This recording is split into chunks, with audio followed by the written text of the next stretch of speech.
What is up, Los Angeles, and welcome back to the Rams LAFB show. I'm your host, Ryan Anderson. It is Wednesday ahead of the NFC Championship game with the Rams and the Seahawks, which means Erin Coscarelli joining live from Rams HQ for this week's version of the practice report.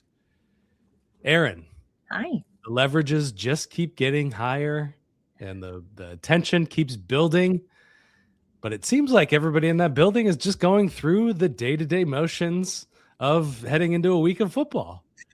Is that the impression that you're getting? A lot more media here today. Obviously, there's a huge swath of, they even changed the backdrop to the NFC Championship game. Of course, you're going to expect more media. But yeah, the Rams kind of just doing their thing that they've been doing each and every week, which is show up, do your job, go to work, have accountability. Accountability got brought up a ton today by the reporters because of McVay and Stafford's post-game pressers when they were in Chicago. But it's business as usual, as it is every week here. No one's hyping anything up. Last week, the big storyline for the Rams were, it's the cold weather because it's 80 degrees here in Woodland Hills, which I don't think it's really that warm here now. But it was last week. And so the Rams try to do the very best at removing distraction, outside noise, and just sort of focusing on being present and the game ahead, which is the Seattle Seahawks. The Seahawks, third time around in just a few weeks. It feels like these guys keep playing week after week after week. They're coming off of a dominant performance where they just kind of wiped the table with those San Francisco 49ers. Obviously, a lot of factors being kind of in there in terms of the 49ers injuries. You know, you bring up accountability coming out of that game. Obviously, everybody feels better when you get the W in the column for sure. But so much to coming out of that game, just so much they need to process. You know, Sean McVay, in terms of watching the tape, he didn't say he was terribly happy with his performance in calling plays. And he always takes on, the lion's share of the blame, if not every bit of the blame on himself, putting in, he likes to say not putting the guys in the right positions. Obviously he's the play caller. So, I'm so curious as to what those conversations were behind closed doors, particularly between he and kind of the run game guy. Let's call him that. I mean, for lack of a better term for it, but Mike LaFleur and he, just to be a fly on the wall. Obviously we don't have access to that, but so much fodder coming out of that last game. Offensively, defensively, so much to pick apart. The playoffs is, win and move on, loser go home. So the complexion of it changes. So McVay took the podium first, talking about accountability and whatnot. And what was kind of his demeanor up there, heading into this game? This is the third time. This is the third time that he's not just between these two teams, but McVay's third time going into an NFC Championship game. And third time straight road games.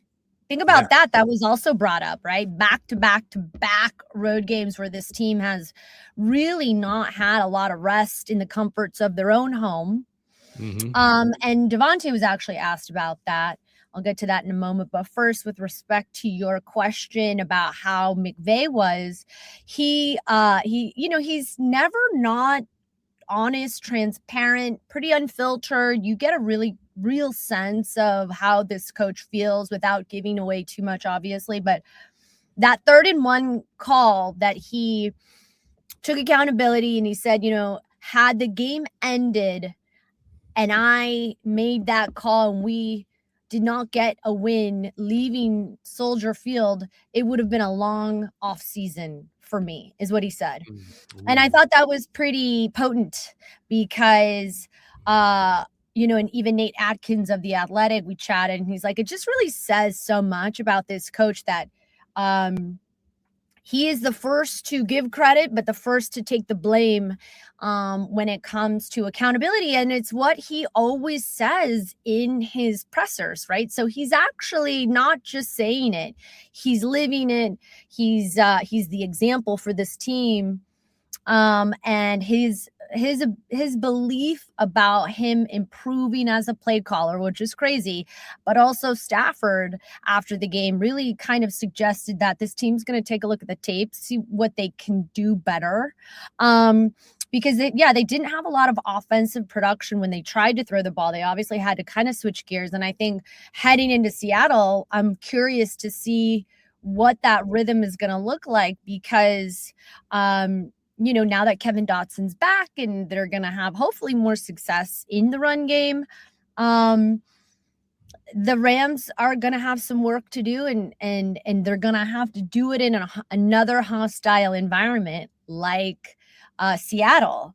And Seattle has just been a scary dominant defense. Look, it's the number one scoring defense against the number one scoring offense. Right? Yeah. And a part of me really wanted to poke the bear and ask Stafford, how do you feel when you hear people say defense wins championships? Didn't have the guts to do it. I might do it when they're back on Friday. I might feel courageous enough to do it. Oh. But how do you, when you have a swarming defense, how do you compensate for that? I mean, obviously this team has been tested before, and that was what Davante spoke about because, he was asked about going on the road again. And he's like, but we've had to do it all season. In fact, I think they're the second most traveled air miles of the NFL. Yeah. Obviously, the tax of being a West Coast team. But he's like, and he said this, which I thought was interesting, going to Baltimore and then staying in Baltimore and then going to London. He's like, it's felt like we've had a few different training camps with the respect to this season individually. And even some of their training camps, remember, they kind of had to be flexible. When was it? Something happened. Was it with the Cowboys? And so then they ended up having to play against the Saints in their training camp. Remember? Yeah. And I forget what that was, if that was because of a location issue or if one of the, I forget what it was. Was that was it the Chargers? Was it a problem with the Chargers? The Chargers were injured. Yeah. Chargers were dealing with injuries, right? So, this team has had to problem solve quite a bit this season. And I think the question that I had asked McVay was, did, that big viral moment of him talking and rallying his team, which is like, you gotta bye Omar. You gotta love that, if you're a Rams fan, just how dialed in McVay was when he's saying to his team, do not, like that fourth quarter ended, what was it, 18 seconds left, Caleb Williams does that, and you're like, I can't even believe he did that. That was just like mind-boggling. And then for McVay to have the, cool, calm, collected ability to say, we're going to win this game. Let's move on and go beat them is really a testament to this head coach's mental fortitude, but also his players. I was listening to a podcast called the Read Optional podcast with Oliver Connolly and John Ledyard. I got to stay on top of those things. And they're fantastic.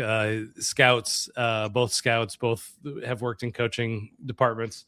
And one of their takeaways from the game was after that play, after the 18-second, 50-yard bomb, Cole Kmet touchdown, one of their takeaways was McVay looked shocked and stunned, and the sidelines looked the same. And, they were questioning why Ben Johnson didn't go for 2 in that moment.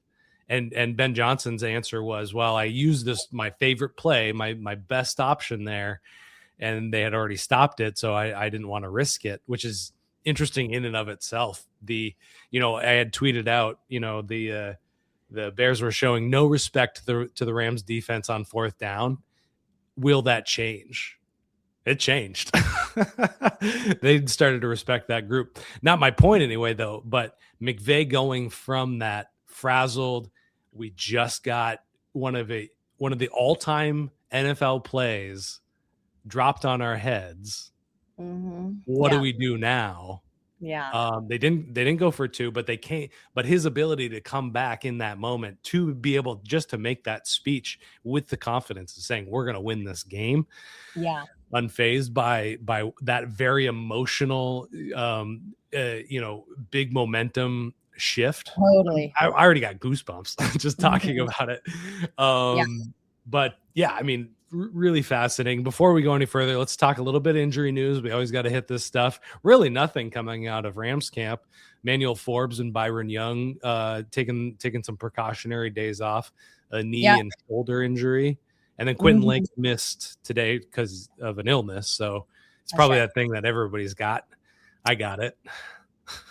Well, hopefully it doesn't, affect him like it affected you and a few other of my friends that were not well and not feeling so good, because we need Lake at 100%. And I was going to make another really interesting point. We'll just have to keep going. Oh, Charbonnet, the injury, they're not going to have Charbonnet in Seattle. And Seattle running back Zach Charbonnet. Yeah. So I think they're not taking their foot off the gas as they've learned their lesson. It doesn't make a difference who's on the field.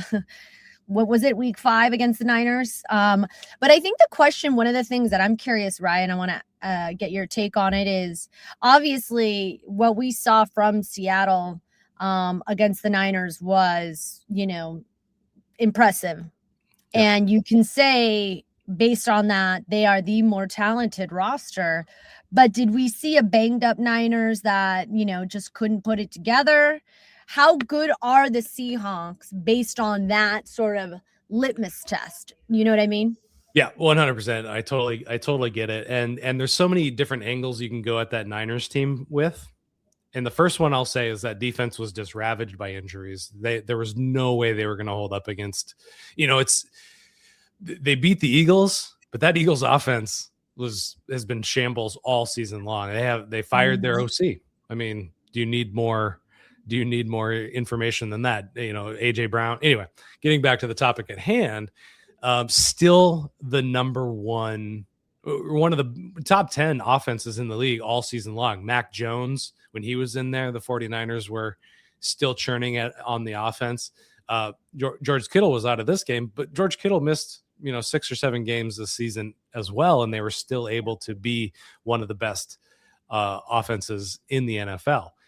The Seattle Seahawks stopped that. Now, some of that has to do with the complementary or the lack of complementary football that the 49ers just could not put onto the field because their defense was in such a state. And furthermore, this close game against the Bears, who do not have a great defense, who have a good offense, is fueled by Caleb Williams. Do you know who is not Caleb Williams? Sam Darnold is not Caleb Williams. They wore the same helmet in college. Yeah. There is no, Darnold's got a nice deep ball, but he's not throwing a 50-yard Hail Mary, 18 seconds left in the fourth quarter touchdown.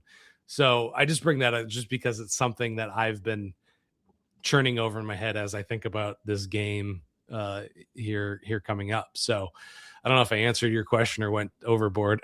You've actually left me more confused by mentioning Sam Darnold not being Caleb Williams. Are you saying that's an advantage Rams? Because advantage Rams, yeah.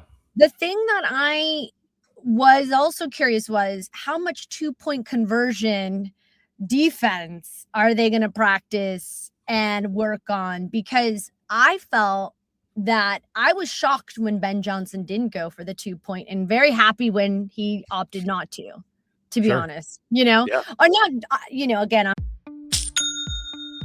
Nobody does selling better than Shopify. Shopify is the home of the #1 checkout on the planet. And the not so secret with Shop Pay that boosts conversions up to 50%, meaning way less carts go abandoned and way more sales going through. So if you're into growing your business, your commerce platform better be ready to sell wherever your customers are scrolling or strolling. On the web, in your store, in their feed, and everywhere in between. Businesses that sell more sell on Shopify. Upgrade your business and get the same checkout that Skims uses. Sign up for your $1 per month trial period for 3 months at shopify.com/Westwood1, all lowercase. Go to shopify.com/Westwood1 to upgrade your selling today. Shopify.com/Westwood1. I can't really be biased, but it's always fun to tell a good story, and our stories get more interesting as the Rams continue to advance. Let's be honest. So when Ben Johnson opted not to go for the 2, I was like, oh, well, that's a relief. That's not going to happen. I don't believe in Seattle with Mike McDonald. Don't you think? I mean, this is a guy that's very gutsy, and he's going to go for it, obviously. Yeah, I mean, we saw it in whatever week that was in the second game of the divisional season. They went to they could not settle for a tie, so they were kind of forced. Right. Yeah, it's situational, but I still think if Ben was not Ben and it was Mike, I just wonder if that would have been a different decision if the coach in Chicago was different. I think the Rams defense scared Ben Johnson, freaked him out. So Ben Johnson comes from the Dan Campbell tree, of course. Dan Campbell goes for it on 4th down. He goes for 2 to win the game. Like he's not gun shy about it. And Ben Johnson is an analytical thinker. Mm-hmm. He likes to lean on those models. Rams. He's not a big handshaker. Yeah, no, I'm kidding. By the way, how funny was that? I was like, I need to see the handshake. I mean, I don't even remember what happened. It was a blur, but it was a very friendly handshake. No? Oh, between he and McVay? Yeah. Oh, I don't recall seeing it, to be honest.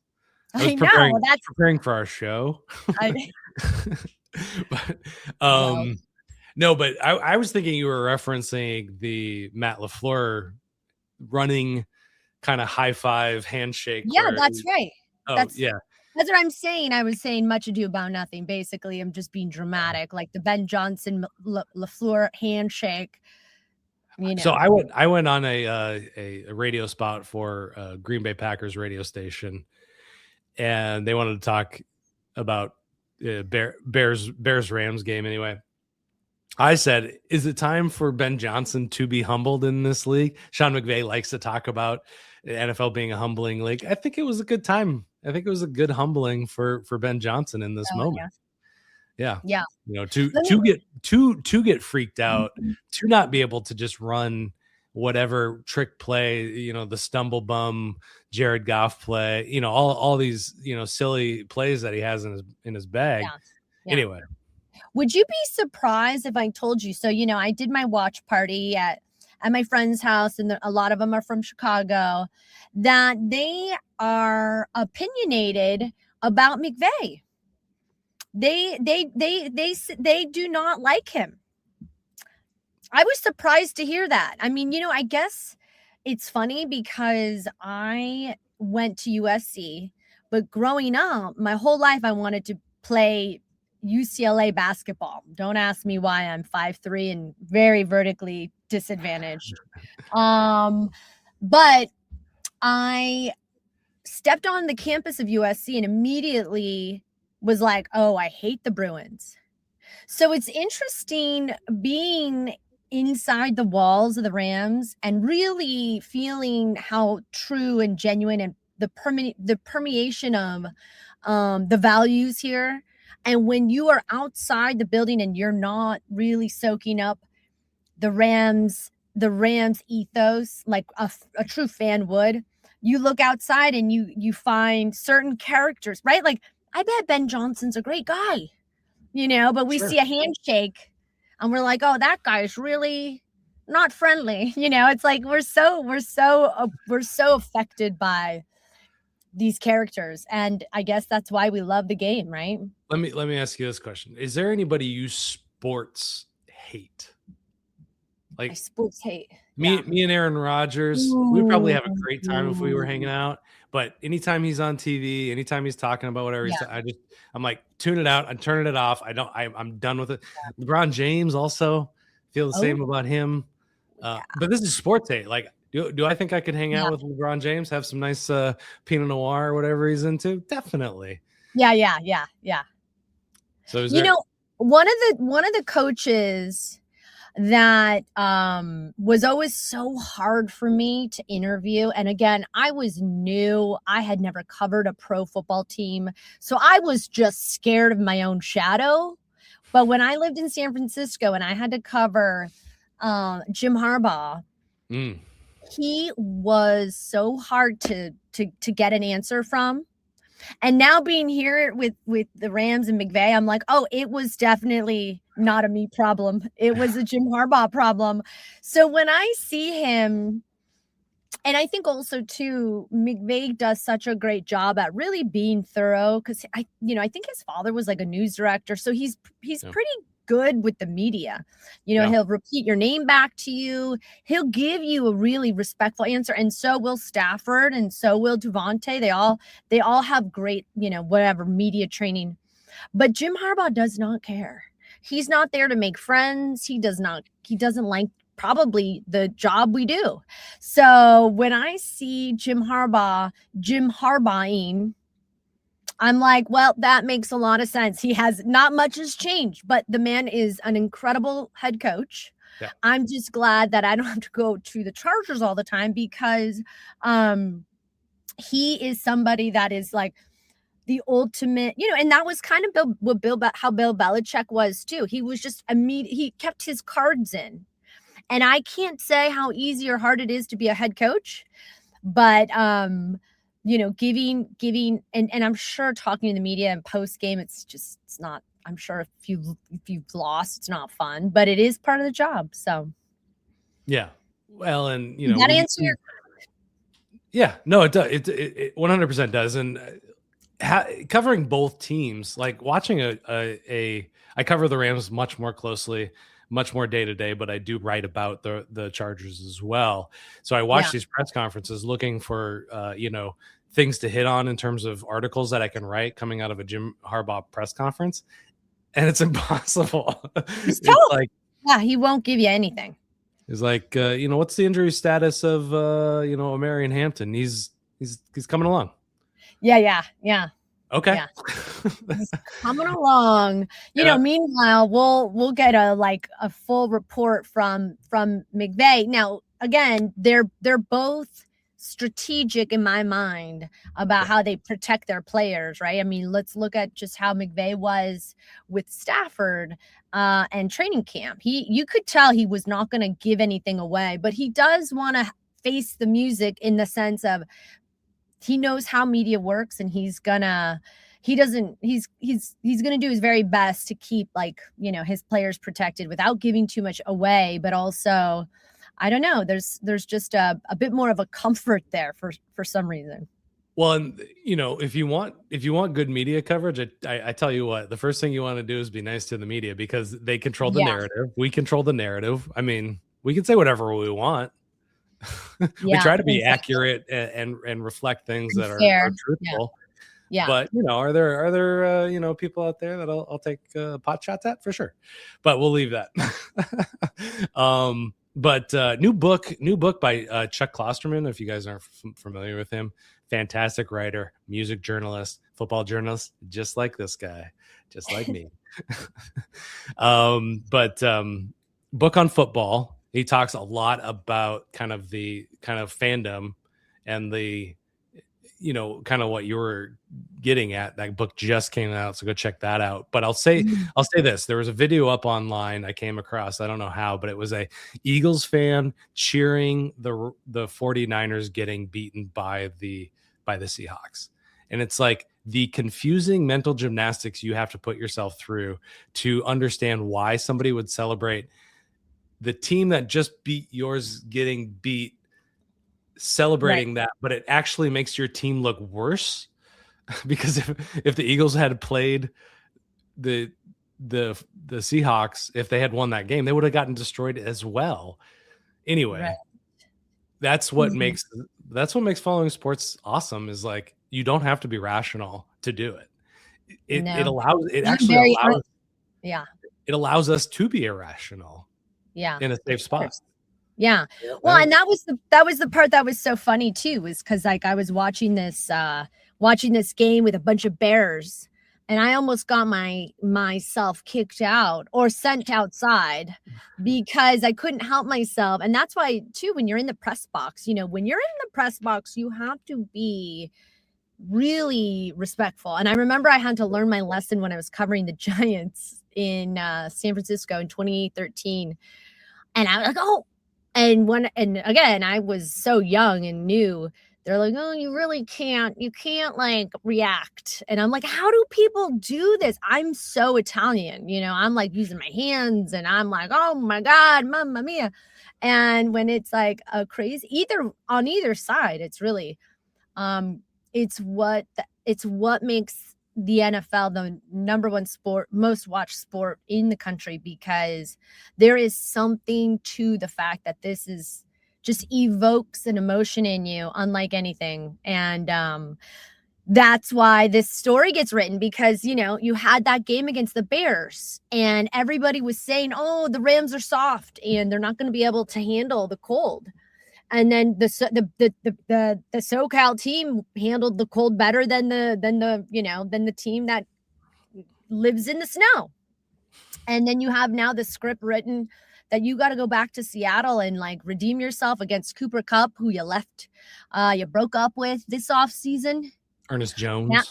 And Ernest Jones is there. I mean, and it's like, you got Puka Nacua here. There's the storylines are aplenty.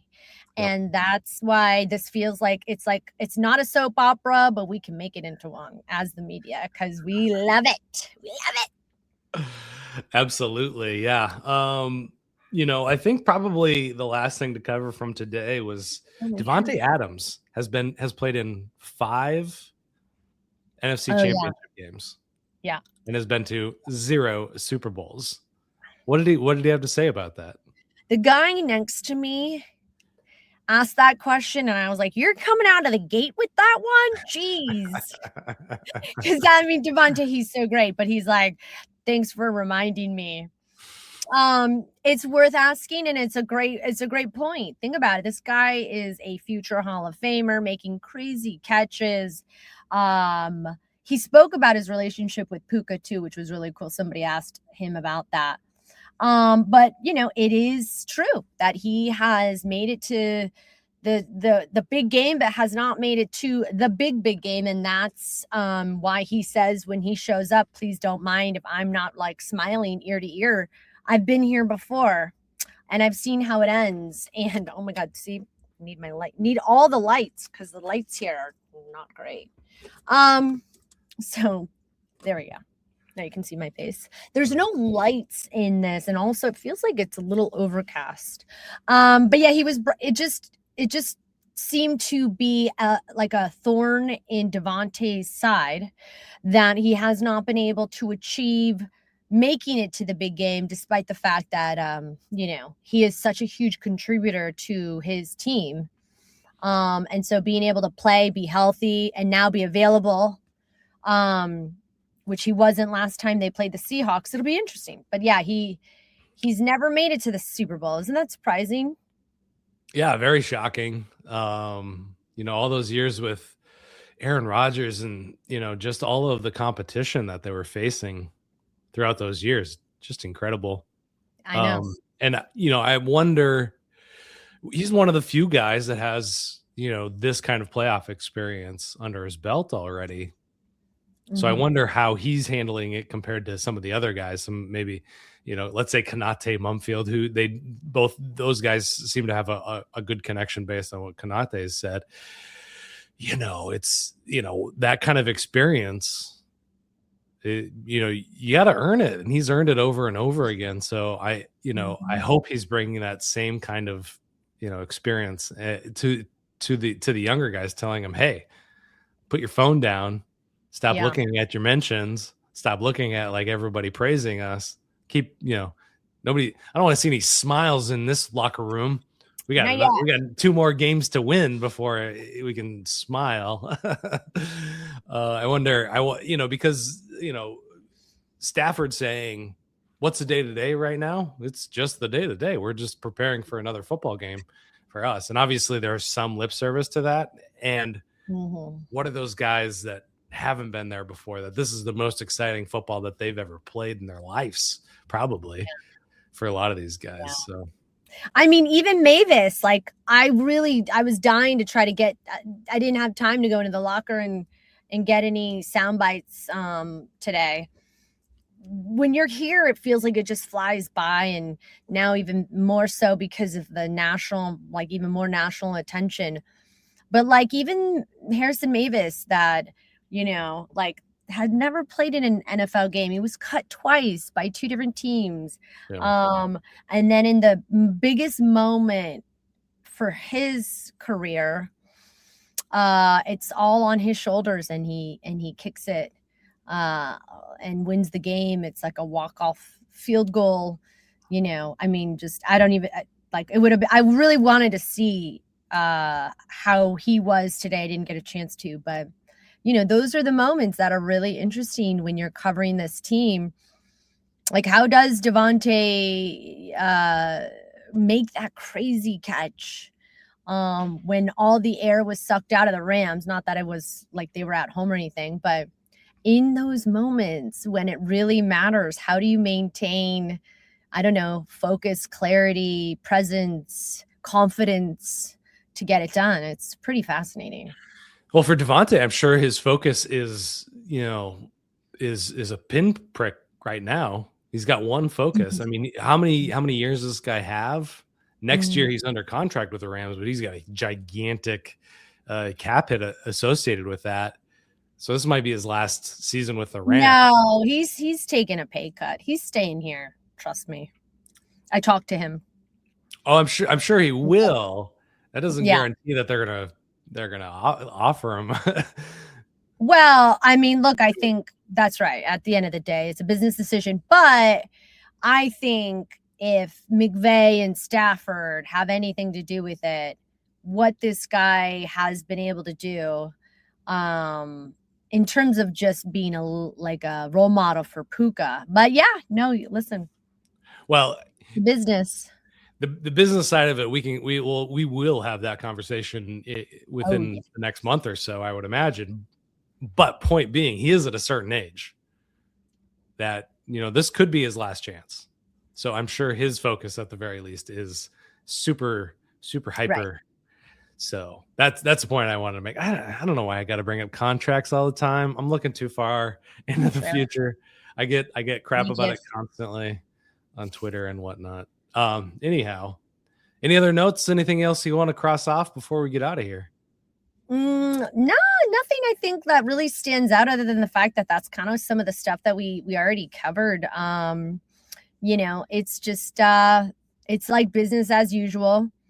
And I think, we'll see. I'm not going to probably be here tomorrow. However, I'll be back on Friday, so we can hope that, one of the things that was really interesting, I don't know if this is true or not, but the offensive identity against Seattle, somebody posted about the 11 personnel versus 13 personnel. And, I think that'll be interesting to see how effective it'll be against that Seattle defense, if effective at all, because it really struggled the first time they matched up. But anyways, we'll get into that, I'm sure, as the week progresses.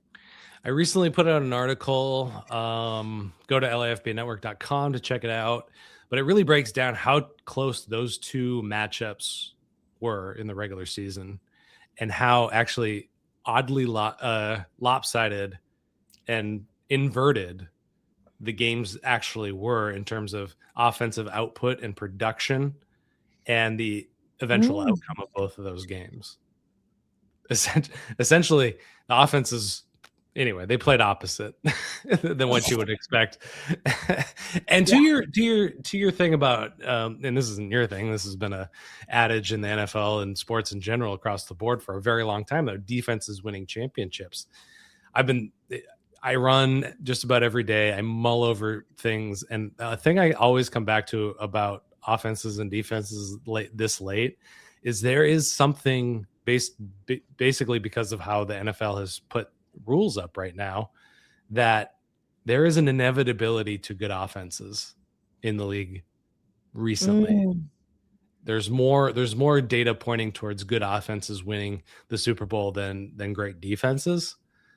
Is that what you think Stafford's going to say? Should I ask Stafford that question on Friday? I think so. I think it's a fantastic question, because he probably doesn't get. I don't think he's probably ever gotten that question. And right, and it's a head. It'll be a head scratcher for him. How is he going to answer that? That to me is interesting, right? Like, will he just give a very generic, or will he? I don't know. I think he's going to smile, chuckle, and give probably a fantastic answer as to why that adage is wrong.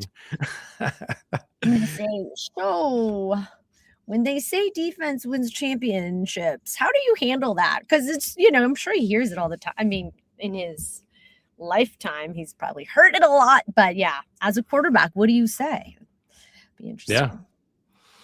And the number one quarterback, no less, right? The number one leading offense, passing yards, touchdowns, all that stuff. So against the best defense, statistically the best defense. Yeah, that's right.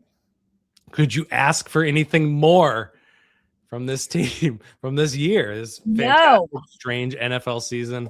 They're playing the Super Bowl this Sunday. They're not saying that, but this is the big game for sure. Anyway, that's all we got. Thanks for tuning in. We will be back Friday to wrap up the practice reports for this incredible week. The third time these two teams are playing, the third time McVay has taken this team to a NFC Championship game. Until then, folks, hang in there. We'll talk to you soon. Hey, Ramley, thank you so much for hanging out with us and watching the Rams LAFB show. Quickly before you go, got to tell you about our friends over at Sleeper. It's the #1 sports app right now, and you've got to download it because it's got so many great features that I want to tell you about. Aside from season-long fantasy, which is the best in the business, they've also got live score trackers, in-game updates, plus the live chat where you can actually communicate with other users right on the app. But perhaps the best feature, at least that I like, is the daily fantasy feature or the live pick'em. Just pick 2 to 8 players across any sport, baseball, basketball, hockey, obviously football and our Rams. You're going to choose a player, just choose more or less. Matthew Stafford, more or less passing yards. Kyren Williams, more or less rushing yards, more or less touchdowns. 2 to 8, you can win real money. So when you go to make your first deposit, make sure you use our promo code RAMSLAFB, and Sleeper's going to give you a match bonus up to $100. So you deposit $100, they're going to give you $100 free. You're now sitting at $200. You put in $10, they're going to match you $10. You're now sitting at $20. But on top of that, right now, Sleeper is offering all new user signups a $20 free entry, no deposit required. Go sign up. You're automatically invested $20 straight from Sleeper. But you can stack that offer with that match bonus offer to add more money. Just make sure to use that promo code RAMSLAFB. Go check out Sleeper. Download it today. Tell them the guys at the Rams LAFB sent you. And as always, Ramley, thank you so much for making us a part of your day.